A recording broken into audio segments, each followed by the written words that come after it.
اگلے شعر میں تصوف کو آپ اپنے عروج پر دیکھیں گے کہ باوجود ہے کہ پر و بال نہ تھے آدم کے، وہاں یہ پہنچا کہ فرشتے کبھی مقدور نہ تھا۔ اس کے باوجود کہ انسان کے نہ پر تھے نہ بال تھے، پھر بھی یہ وہاں پر پہنچا جہاں فرشتے کا مقدر بھی نہیں تھا، جہاں فرشتہ نہیں جا سکتا تھا۔ تو وہ کون سی جگہ ہے جہاں فرشتہ نہیں جا سکتا تھا اور آدم زاد گیا ہے، انسان گیا ہے؟ تو سب جانتے ہیں یہ واقعہ معراج کی طرف اشارہ ہے کہ جہاں ایک مقام پر جبرائیل علیہ السلام گئے نبی کریم کو لے کر اللہ کے پاس جا رہے ہیں، اور ایک مقام پر جا کر رک جاتے ہیں اور کہتے ہیں کہ جناب یہاں سے آگے میرے پر جلتے ہیں، یہاں سے آگے آپ کو اکیلا جانا ہوگا، میری یہاں سے آگے جانے کی مجھے اجازت نہیں ہے۔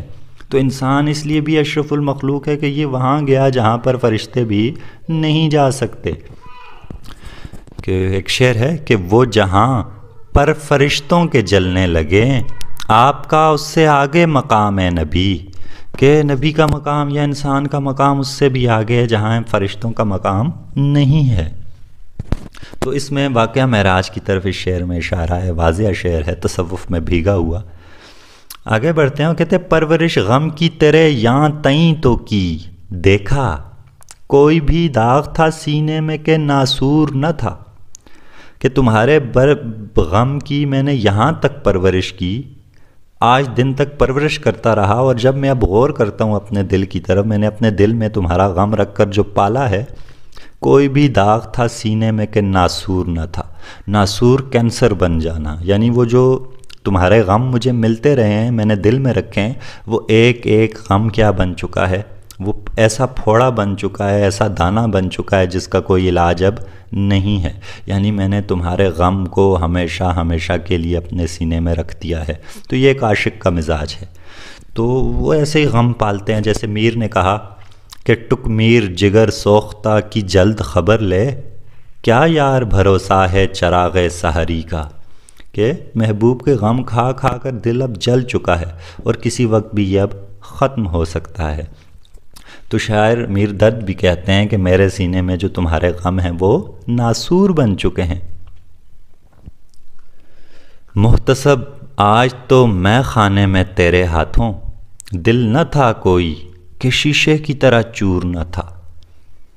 میں خانے کی کیفیت ہے، میں خانے میں محتسب سے مخاطب ہیں، احتساب کرنے والے سے، حساب کتاب کرنے والے سے، جس کے پاس کھاتا چلتا ہے، لوگ پیسے دیتے ہیں، کبھی ادھار پر چیزیں لیتے ہیں۔